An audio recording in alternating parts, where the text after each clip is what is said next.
నమస్కారం అండి. SB news 9550కి స్వాగతం సుస్వాగతం.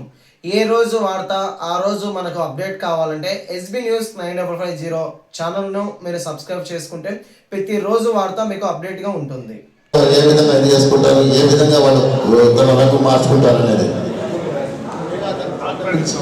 నాకు చాలా మెజార్టీ గెలిపిస్తామని మీ అందరి సమస్య గతంలో భూస్వలం అంటే రంగు మార్చడం అంటే చంద్రబాబు నాయుడు పేరు ఉండేది అని చెప్పడం జరిగింది.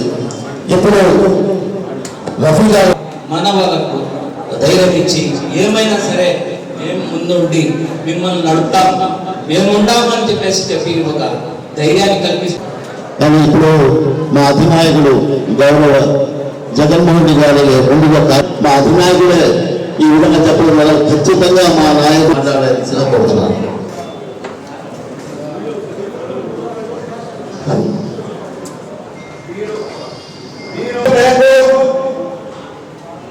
జిల్లా స్థాయి మొట్టమొదటిగా మనం అవగాహన తెచ్చుకోవాల్సిన అవసరం ఎంతైనా ఉంది.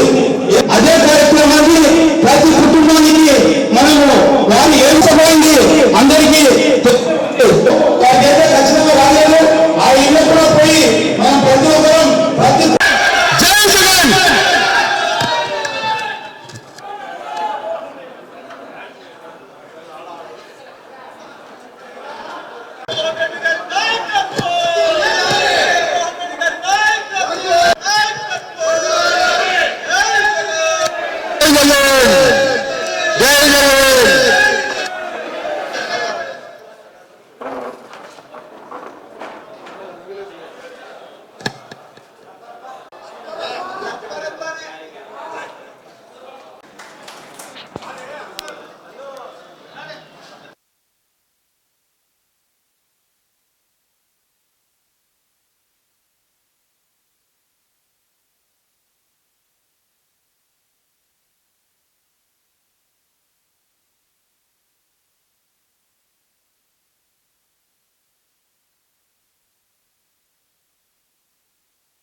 తెలుగుదేశం పార్టీ అధికారంలోకి వచ్చిన తర్వాత 4,000 రూపాయలు పింఛన్ చేసిన తర్వాత కేవలం 7 లక్షల పింఛన్లు తీసి 5 లక్షల పింఛన్లకి ఇచ్చే కార్యక్రమం చంద్రబాబు ఈరోజు చంద్రబాబు నాయుడు ఒక సంవత్సరంలో రోజుకు ఒక జిల్లా పోయి పొద్దున్న నుంచి సాయంకాలం వరకు పింఛన్ ఇచ్చే కార్యక్రమం కంటిన్యూ లైవ్ లో పెడుతూ అన్ని channels ABN channel, TV5, TV, ETV2 అన్ని ఛానల్ చేసుకుని ఏబిఎన్తో అన్ని ఛానల్ చేసుకుని ప్రతి ఒక్క పబ్లిసిటీ ఇచ్చే తప్ప ఏ ఒక్క కార్యక్రమం ఒక తూరు గమనించాలి. మీరందరూ నిజంగా జగన్మోహన్ గారు వచ్చిన తర్వాత ఎన్నో సంక్షేమ పథకాలు అన్ని ప్రవేశపెట్టి ఈరోజు అధికారంలోకి రాలేదంటే కారణం మన పార్టీ కార్యకర్తల నిరుత్సాహం. ఎన్ని సంక్షేమ పథకాలు పెట్టినా కానీ ఈరోజు అధికారంలోకి వచ్చినామంటే దాని ఘనత జగన్మోహన్ గారి వల్లనే అని చెప్పేసి 40% ఓట్లు వచ్చినాయంటే మన ఘనత అని చెప్పేసి చెప్తున్నాం. సూపర్ 6 లో మొదటి సంవత్సరం ఇంటికి 3 గ్యాస్ సిలిండర్లు అయినారు, 1 సిలిండర్ ఇవ్వడం జరిగింది. అంటే 3 సిలిండర్లు ఇస్తే సగుటున మన రాష్ట్రంలో 1,60,000 ఇల్లుంటే 1,60,00,000 ఇల్లుంటే 1 సిలిండర్ ఇచ్చి 830 కోట్ల రూపాయలు బడ్జెట్ కేటాయించారు. అంటే ఇంటికి 3 సిలిండర్లు ఇస్తే 1,60,000 ఇళ్లకి 3,600 కోట్ల రూపాయలు అవుతుంది. మొదటి సంవత్సరం కేవలం 700 కోట్లు బడ్జెట్ కేటాయించి దాంట్లో కూడా 2,1700 కోట్ల రూపాయలు ఎగనమ్మ పెట్టడం జరిగింది. అంటే ఏ పథకానికి కూడా పూర్తిగా ఇవ్వనటువంటి చంద్రబాబు నాయుడు ఈరోజు అన్ని పథకాలు ఇచ్చినాను.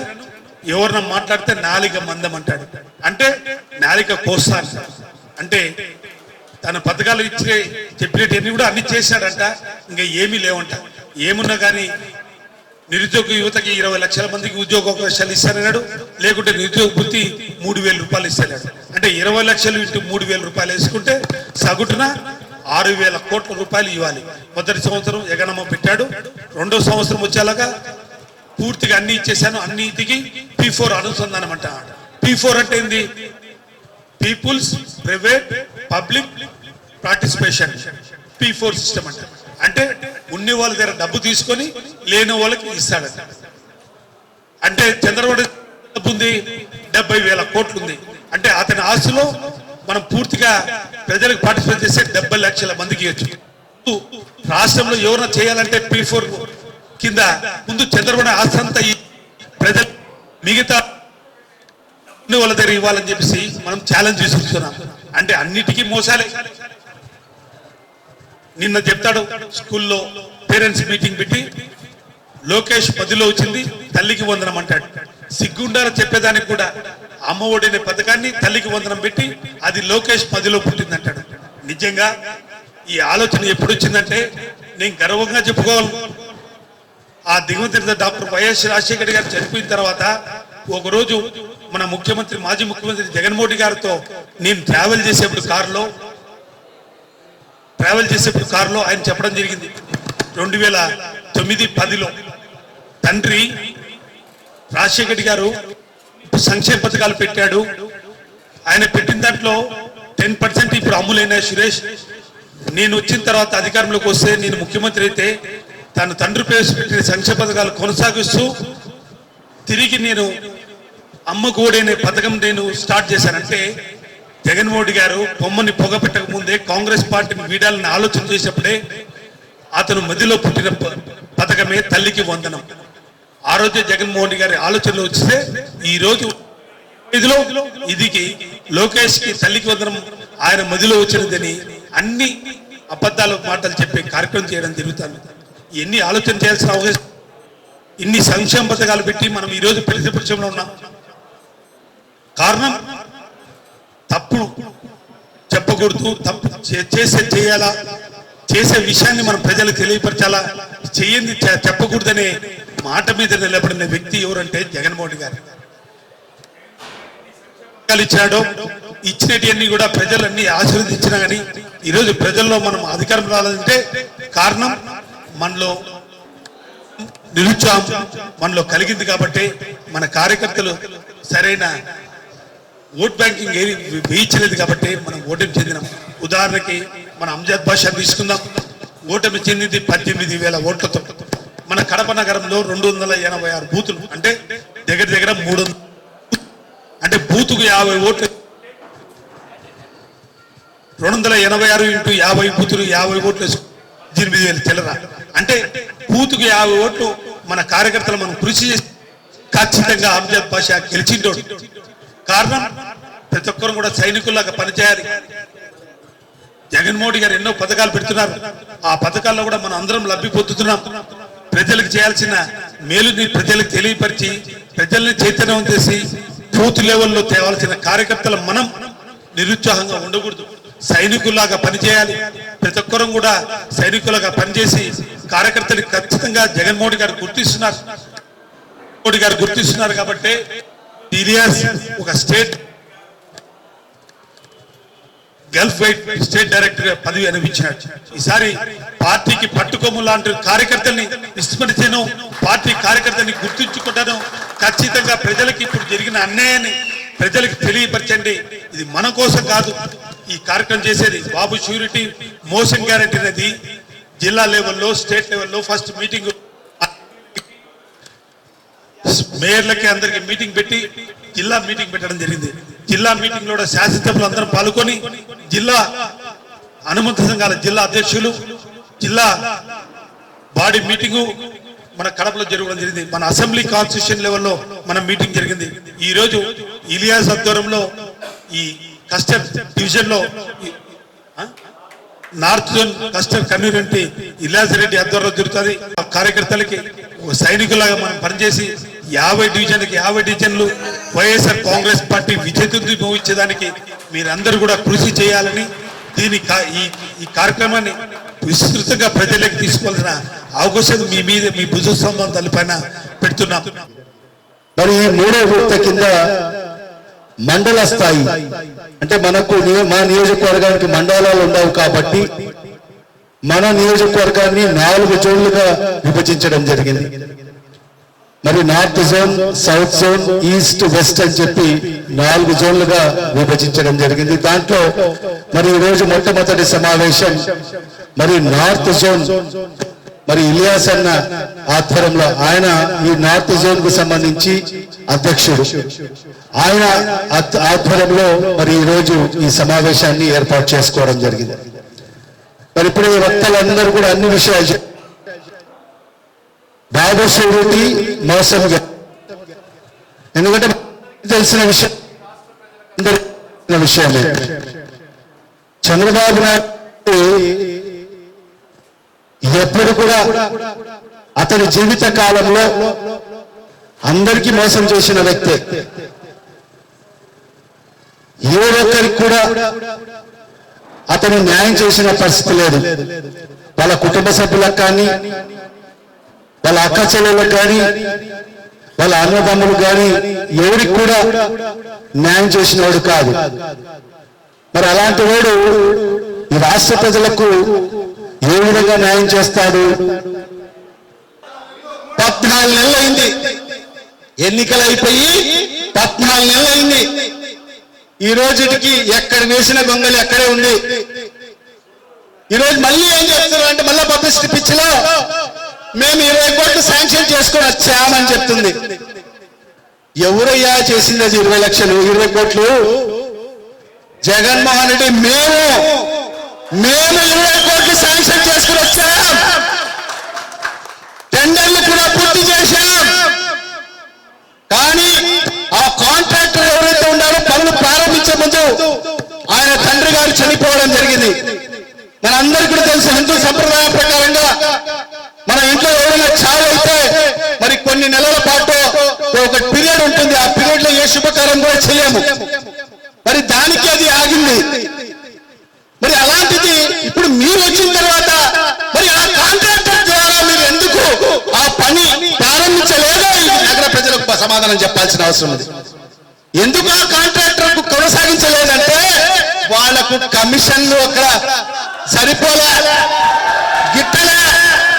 వీళ్ళు అడిగిన పర్సెంటేజ్ ఆయన ఇవ్వనన్నాడు, కుదరలే. అందుకు మళ్ళీ దానికి క్యాన్సిల్ చేసి ఇప్పుడు జీవో ఏంటంటే మేము తెచ్చిన జీవోని కేవలం డేట్ మార్చి జీవో తీసుకొచ్చారు. మా జీవోకి డేట్ మార్చి, జగన్మోహన్ రెడ్డి గారు ఇచ్చిన జీవోని కేవలం డేట్ మార్చి తీసుకొచ్చారు. మరి అదే రకంగా ఈరోజు మొన్న చూశాను నేను, మహానాడు అనే పెద్ద కార్యక్రమంలో మాట్లాడుతూ ముఖ్యమంత్రి గారికి ధన్యవాదాలు, మా నియోజకవర్గానికి 69 కోట్ల రూపాయలు ఇచ్చారు, మరి బ్రిడ్జిల కోసం 20 కోట్లు ఇచ్చారు. 69 కోట్లు ఏంటయ్యా దేనికోసం తీసుకొచ్చారంటే అది స్టామ్ వాటర్ డ్రైన్స్ కంట. అది ఎవరిచ్చిన జీవో? అది జగన్మోహన్ రెడ్డి గారు మా ప్రభుత్వంలో మేము 69 కోట్లు 23 ఫామ్ వాటర్ డ్రైన్లకు తీసుకొచ్చిన జీవో. అది తీసుకొచ్చి కాంట్రాక్టర్ కూడా ఇప్పుడే ఉన్నాయి, ఇప్పుడు కూడా అదే పనులు కూడా వీరనారాయణ రెడ్డి అని చెప్పి అన్ని కార్యక్రమాలు అన్ని కాంట్రాక్టర్ సీమన్ నారాయణ మన ప్రభుత్వంలోనే సుమారుగా 3-4 స్టామ్ వాటర్ డ్రైన్స్ కంప్లీట్ కూడా చేశాడు. మరి కొనసాగింపులో భాగంగా మరి ఆ జీవో మళ్ళీ డేట్ మార్చి ఏదో మళ్ళీ వీళ్ళు తీసుకొచ్చినట్టుగా మరి ముఖ్యమంత్రి గారికి ధన్యవాదాలు. నిజంగా ప్రజలు ఏమైనా అమాయకులు అనుకుంటున్నారా? ఈ నాయకులు ప్రజల చెవుల్లో పువ్వులు పెట్టాలనుకుంటున్నారా తెలియదు. ఈ సంవత్సరం ఈ 14 నెలల్లో ఒక్క నయా పైసా తెచ్చిన దాఖలాలు లేవు. తెచ్చారు ఏం తెచ్చారంటే బుగ్గవంక ఉంది కదా, బుగ్గవంక క్లీనింగ్ చేశామని గొప్పలు చెప్పుకుంటున్నారు. బుగ్గవంక క్లీనింగ్ చేశారంట. బుగ్గవంక వచ్చి అనేక మంది ప్రాణాలు పోగొట్టుకుంటే వీళ్ళ ప్రభుత్వం 2014 నుంచి 19 వరకు ఉండింది. మరి ఆ బ్యాలెన్స్ ఏదైతే ప్రొటెక్షన్ వాల్ ఉందో దానికి డబ్బులు కేటాయించుకొని మరి ఆ వాళ్ళు కట్టలే. 5 ఏళ్ళు వాళ్ళ ప్రభుత్వం ఉంది. మరి ఈయన భర్త గారే నేను శాసనసభ్యుడు ఉన్నా కూడా వాళ్ళ భర్త తెలుగుదేశం పార్టీ ఇన్ఛార్జ్ గా ఉన్నాడు ఈ నియోజకవర్గానికి. మరి ఏ ఒక్క రూపాయి తీసుకొచ్చి కంప్లీట్ చేయలే. మళ్ళా మేము వచ్చిన తర్వాతనే మా నాయకుడు మా ముఖ్యమంత్రి జగన్మోహన్ రెడ్డి గారు 50 కోట్ల రూపాయలు ఇచ్చి మరి ఆ బ్యాలెన్స్ వరకు కంప్లీట్ చేశారు. మరి ఈ రోజు రవీంద్రనగర్ వాసులు అయితేమి, మోచంపేట వాసులు అయితేమి, నాగరాజుపేట వాసులు అయితేమి వాళ్ళందరూ కూడా నిర్భయంగా ఈ రోజు ఎంత పెద్ద వర్షం వచ్చినా ఈ రోజు ఇళ్లలో పండుకునే పరిస్థితి ఈ రోజు ఉంది. ఆ పరిస్థితులు మేము తీసుకొచ్చాం. వీళ్ళు ఏం చేశారంటే ఆ బుగ్గ వంక క్లీన్ చేశారంట. ఎంతయ్యా అంటే జేసీబీలు పెడితే మహా అంటే ఒక 10-20 లక్షలు మహా అంటే. దానికి ఎంత ఖర్చు పెట్టారు అంటే ఎంత